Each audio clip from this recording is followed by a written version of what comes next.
jual kat atas. Tak. Okey ah. Lama tak jumpa. Ha? Ya. Hilang manja. Mana kata tak ada. Tak bawa sini.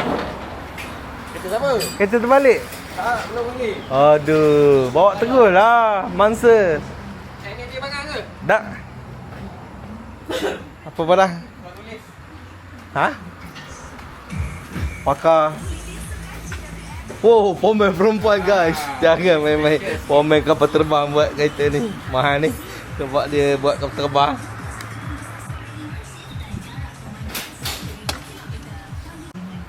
Tapi dia ada gimbal je lah. Hak tu jatuh masa berkayak program Datuk Aziz. Hilang. Hilang. Sekejap Jalan, hidup Boleh hidup tapi tak boleh bawa jauh. Ya. Air ada. Kosong. Oh, kereta cikgu ya tu? Ha? Biba cikgu? Cikgu mana? Tu, cikgu tu? Bukan lah. Bukan? Oh, ni dia Biba dia. Dia kembara ya? Ni pada dia. Oh.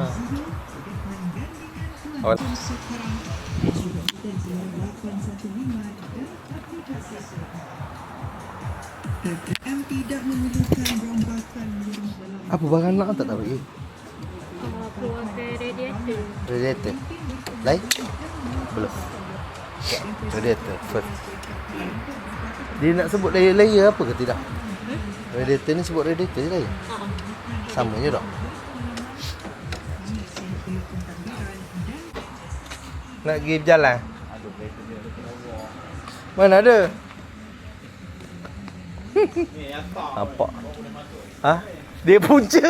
Aku tahu dia punca. Macam mana pakai kamera ni aku tak. Oh gitu. Ni saya apa je tu? Saya 255. Nampak tebal sangat ya. Dia punya keluar tu. Spacer? Ha? Rem dia. Tak payah dia standard je. Saya elok. Oh besar.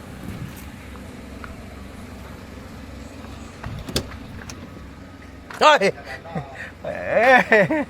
Orang.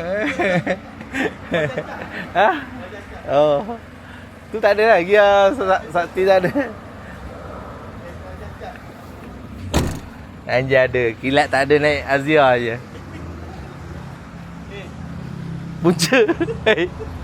Kurang berat. Aku tengok dia tu. Ha? Aku ingat ada sini dah keretanya. Ya, Tak kira. bunyi perempuan je. Bunyi perempuan. Bunyi perempuan. Cik belanja bunyi start bunyi perempuan dia kata, ha? Bunyi perempuan. Boleh lah ni, slow-slow.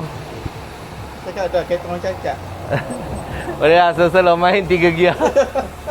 Dah, jangan racun orang berdosa. Jom.